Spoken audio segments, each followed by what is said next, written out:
நமஸ்காரம். நம்ம இன்னைக்கு பாரம்பரியமான ஒரு பழமையான ரெசிபி, எல்லாருக்கும் ரொம்ப ரொம்ப பிடிச்ச டிஃபன் ரெசிபி தான் நம்ம பார்க்க போறோம். தவளை அடை எப்படி பண்றது அப்படின்னு சொல்லிட்டு நம்ம பார்க்கலாம். அதுக்கு தேவையான இன்கிரீடியன்ஸ், ஒரு கப்பு ரா ரைஸ், பச்சை அரிசி தான் நான் எடுத்துட்டு இருக்கேன். இது வந்து சாப்பிட்ற அரிசி தான் நான் எடுத்துட்டு இருக்கேன். ஒரு கப்பு இது ரைஸ் எடுத்துட்டு இருக்கேன். இதுல வந்து 3/4 கப்பு வந்து கடலைப்பருப்பு சென்னாதால் எடுத்துட்டு இருக்கேன்.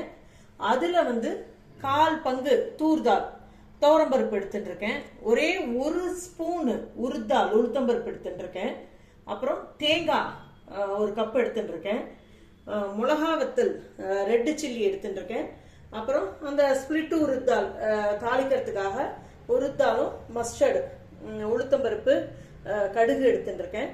அப்புறம் தேங்காய் எண்ணெய் எடுத்துட்டு இருக்கேன். தேங்காய் எண்ணெயில் தாளிச்சா நல்லா இருக்கும், அதனால தேங்காய் எண்ணெய் எடுத்துட்டு இருக்கேன்.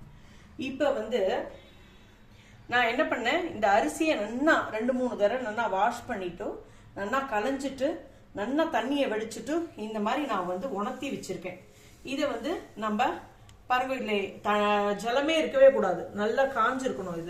இதை வந்து நம்ம இந்த உப்புமாவுக்கு உடைக்கிற மாதிரி நல்ல கூரணியா உடசலா வந்து மிக்சியில உடைச்சு நம்ம எடுத்துன்னு வரணும். இதை எடுத்துன்னு வந்து பார்க்கலாம். அரிசியோட வேற என்ன சேர்த்திருக்க? அரிசியோட சென்னாதால், தூர்தால், உளுத்தம்பருப்பு எல்லாமே இதுல சேர்த்துட்டேன்.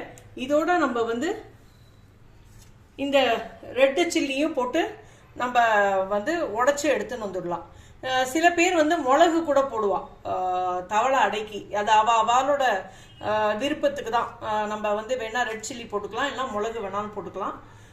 வந்து இதை வந்து நல்லா அரிசி வந்து குருணையா நொய் மாதிரி பண்ணி எடுத்துன்னு வரலாம். கொரன்னு சொல்லிட்டு எடுத்துன்னு வந்துட்டு நம்ம பார்க்கலாம். இப்போ நீங்க பார்த்தேன்னா அரிசி பருப்பு எல்லாம் இந்த மாதிரி கொரன்னு ரவை பதத்துக்கு நான் உடைச்சுன்னு வந்திருக்கேன். இதை நம்ம பண்ணி வச்சுட்டு நம்ம பண்ணி ஃப்ரிட்ஜில் வச்சுட்டோம்னா நம்ம வந்து ஒரு வாரம் வச்சுக்கலாம்னு வச்சுக்கோங்களேன். இதை வச்சுட்டோம்னா நம்மளுக்கு வேணுங்கும் போது இது டிஃபனுக்கு பண்ணி எடுத்துக்கிறதுக்கு சௌரியமா இருக்கும். இப்போ வந்து நான் அரைச்சதுலேருந்து இந்த கப்பில் வந்து 1 கப்பு எடுத்துட்டு இருக்கேன். இப்போ வந்து நம்ம இலுப்பச்சட்டியை வச்சுட்டு கடுகு தாளிச்சு கொட்டி நம்ம உப்புமாக்கு எப்படி கலர்றோமோ அந்த மாதிரி நம்ம வந்து கலரிக்கணும். கொஞ்சமாக நான் தேங்காய் எண்ணெய் விட்டுக்கிறேன். ஒரு 1.5 ஸ்பூன் தேங்காய் எண்ணெய் விட்டுக்கிறேன். அதாவது ஃபுல்லா கலரிடக்கூடாது, வேகணும். ஒரு 3/4 வேக்காடு இருக்கா மாதிரி நம்ம கலரி எடுத்துக்கணும். இத வந்து பாருங்க, கடுகு போட்டுக்கிறேன். கடுகு வெடிக்கட்டும்.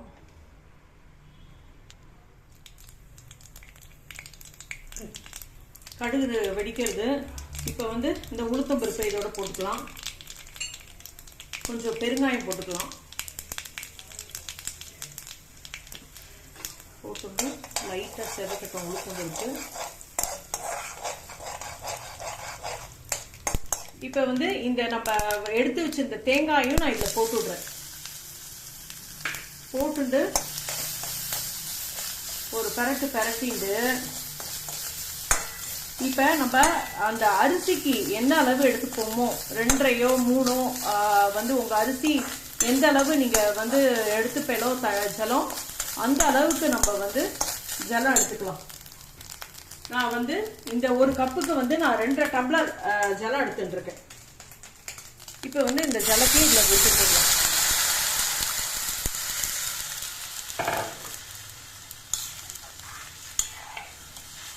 இது கொஞ்சம் நல்லா கொதிக்கட்டும்.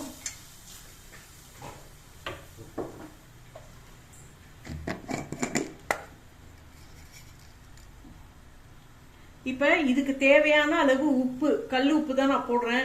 உங்களுக்கு வந்து சால்ட் போட்டுக்கிறேன்னா சால்ட் வேணாலும் போட்டுக்கோ. நான் இதுக்கு தேவையான உப்பை வந்து இந்த கொதிக்கிற ஜலத்திலேயே நான் போட்டுன்றேன். இப்ப வந்து தண்ணி நல்லா தலைச்சு நல்லா கொதிக்கணும். இப்ப வந்து நல்லா தலன்னு கொதிக்க ஆரம்பிச்சிடுத்து. இப்ப நான் அந்த அரிசி உடைச்சதை வந்து அப்படியே நான் ஸ்ப்ரெட் பண்ற மாதிரி போட்டுக்கிறேன். நான் வந்து இதை வந்து நீங்க நல்லா கலரிக்கணும். ஏன்னா இது வேகணும், வேகாம இருக்கக்கூடாது. ஆனா ஒரு 3/4 பங்கு வெந்திருக்கணும். அந்த மாதிரி நம்ம கலரி எடுத்துக்கணும். இது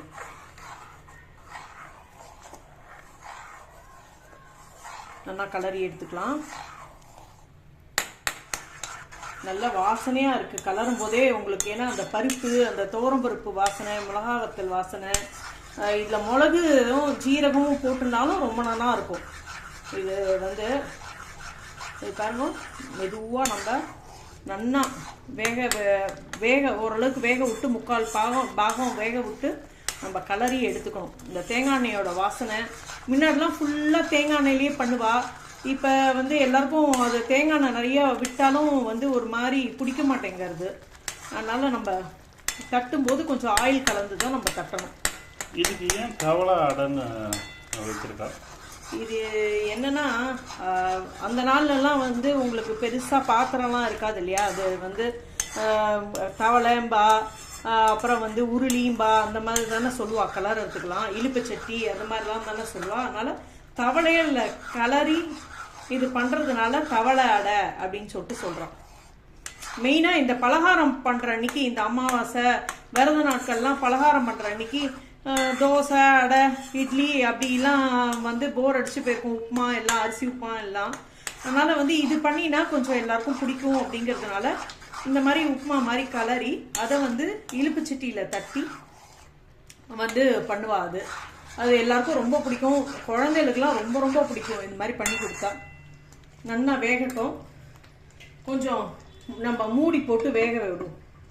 மேலெல்லாம் கொஞ்சம் தளிக்கும். அதனால் கொஞ்சம் பெரிய பாத்திரமாக கையிலெல்லாம் படாத இருக்கிற மாதிரி கலரணும். நம்ம வந்து கொஞ்சம் பார்த்து பொறுமையாக கலரணும். இதெல்லாம் மேலெல்லாம் டப்பு டப்பு டப்பு டப்புன்னு தளிக்கிறது. அதனால் கொஞ்சம் பார்த்து கொஞ்சம் பெரிய பாத்திரமாக எடுத்துட்டா கலர்றதுக்கு சௌரியமாக இருக்கும். நம்ம மூடி போட்டு வச்சாலும் நம்ம அப்பப்போ அடி பிடிச்சிடாமல் இருக்கிறதுக்கு வெங்கலப்பானையில் கலரினோன்னா அடியே பிடிக்காது. இழுப்புச்சட்டியில் ஈஸியாக இருக்குங்கிறதுனால நம்ம இப்போ கலரின்னு இருக்கோம் நம்ம வந்து. அதனால் கொஞ்சம் பெரிய இழுப்புச்சட்டியாக எடுத்துங்கோ. இது மாதிரி மூடி வச்சு கலரினா ஈஸியாக ஆகிடும். நல்லா பொல நல்லா ஈஸியாக ஆகிடும். அதே மாதிரி இந்த மாவை வந்து சலிச்சுக்க வேண்டாம், அப்படியே நம்ம வந்து பண்ணலாம். இது வந்து சலிச்சு மாவை தனியாக எடுத்துட்டு குருணையை தனியாக எடுத்துக்கணும்லாம் கிடையாது. ஏன்னா நம்ம வந்து கரகரன்னு தான் நம்ம எடுத்துட்டு இருக்கோம். நல்லா நான் காமிச்சேன் பற்றியெல்லாம், மிக்சிலேருந்து எடுத்து பார்த்தா நல்லா கரகரன்னு தான் இருக்கும் அந்த பவுடர். அதனால வந்து நம்ம அப்படியே எடுத்து இது வந்து கலரிக்கலாம். இப்படி கலரிட்டே இருக்கணும். உங்களுக்கு அப்போ தான் வந்து வெட்டிப்படும், நல்லாவும் வேகணும். மூடி வைக்கணும், கலரணும், மூடி வைக்கணும், ஒரு 2 நிமிஷம் மூடி வைக்கணும், இப்படி கலரணும். அந்த மாதிரி தான் பண்ணணும். நம்ம எப்படி அரிசி உப்புமாக்கு பண்ணுறோமோ அதே மெத்தட் தான்.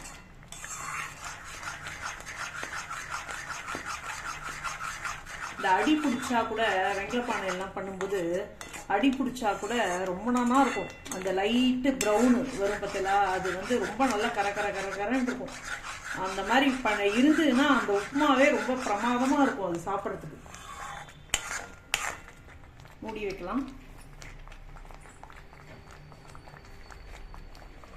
இப்போ பார்த்தேன்னா நல்லா வந்து சுருள கலரை வந்துடுது. நம்மளுக்கு இந்த மாதிரியான கன்சிஸ்டன்சி நம்மளுக்கு போகும். இதுக்கு மேலே வேகணுங்கிறது கிடையாது. ஏன்னா நம்ம தட்டி தோசைக்கல்லில் தட்டி நம்ம பண்ண போகிறோம். பார்த்தேன்னா இப்படி இருக்குது. நம்ம ரொம்ப கெட்டியாக எடுத்துன்னு வச்சுக்கோங்களேன், ஜலத்தை தொட்டுன்னு கூட தட்டலாம். இதை நல்லா ஆற வச்சுக்கலாம். தட்டில் கொட்டி ஆற வச்சுட்டு கொஞ்சம் ஆறினதுக்கப்புறம் நம்ம தோசைக்கல்ல தட்டலாம்.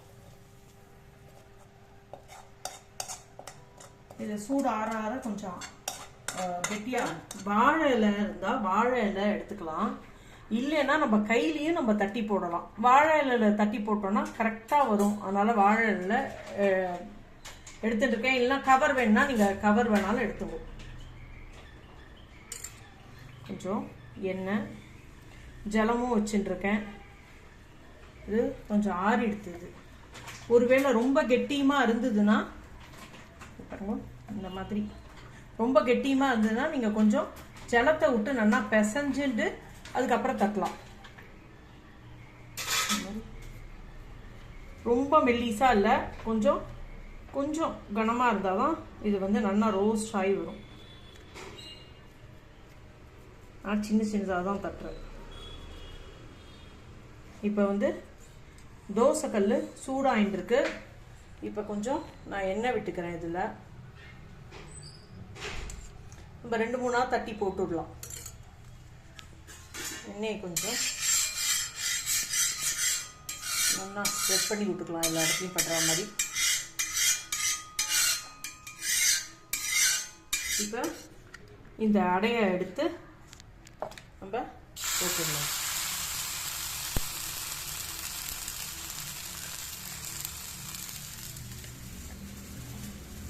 இன்னொரு அடையும் அப்படியே அடுத்தடுத்து நம்ம ரவுண்டாக தட்டி போட்டுக்கலாம்.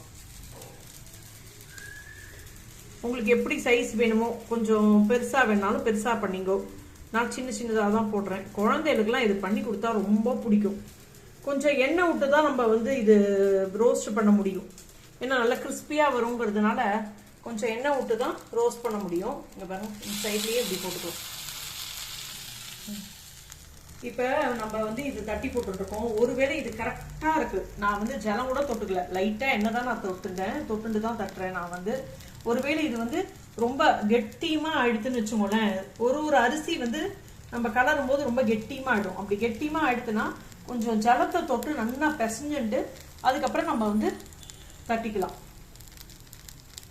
வாழை இலை இருந்ததுன்னா நல்லா ஈஸியாக வரும் தட்டுறதுக்கு. இது நான் இப்போ போட்டுடலாம்.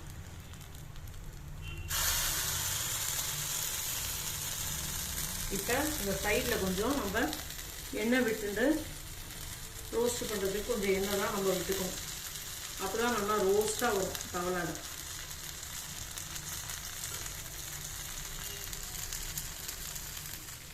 இப்போ வாழை இலை இல்லை அப்படின்னா என்ன பண்ணுறதுன்னா, கையை நல்லா தொடச்சி வந்துட்டு அலமீன் வந்துட்டு இங்கே பாருங்க, இந்த மாதிரியும் நம்ம தட்டி அதில் போட்டுக்கலாம்.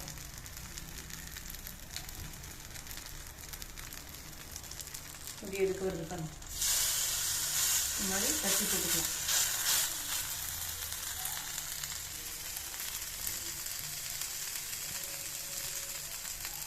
மெதுவாக இதை வந்து லைட்டாக இது பண்ணாலே வந்துடும். அதை மெதுவாக எடுத்து இப்படி திருப்பி போட்டுருவோம். பற்றியெல்லாம் நல்லா ரோஸ்ட் ஆகிடுக்காங்க. வரிசையாக ஒவ்வொன்றா நம்ம திருப்பி போட்டுக்கணும். கொஞ்சம் அடிக்கனமான தோசைக்கல் தான் நம்ம எடுத்துக்கணும். உங்களுக்கு அப்போ தான் வந்து நல்ல ரோஸ்ட்டாக வரும். அது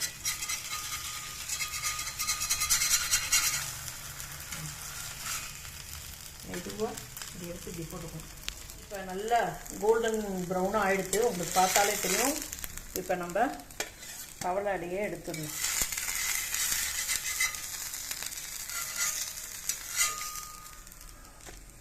அந்த 2 சைடுமே நல்லா ரோஸ்ட் ஆகிடும்.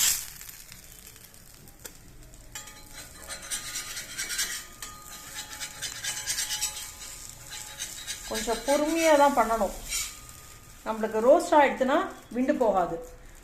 வந்து கொஞ்சம் நேரம் கல்லில் வச்சு நல்லா சூடாகிற வரைக்கும் நல்லா எல்லா இடத்துலையும் அந்த ஹீட் படுற அளவுக்கு இருந்தால் தான் உங்களுக்கு ஒத்தாப்பில் எல்லா இடமும் நல்லா வெந்து நல்லா ரோஸ்ட் ஆகும். நெக்ஸ்ட் பேட்சும் ரெடி ஆகிடுது, நல்லா ரோஸ்ட் ஆகிடுது பாருங்கள்.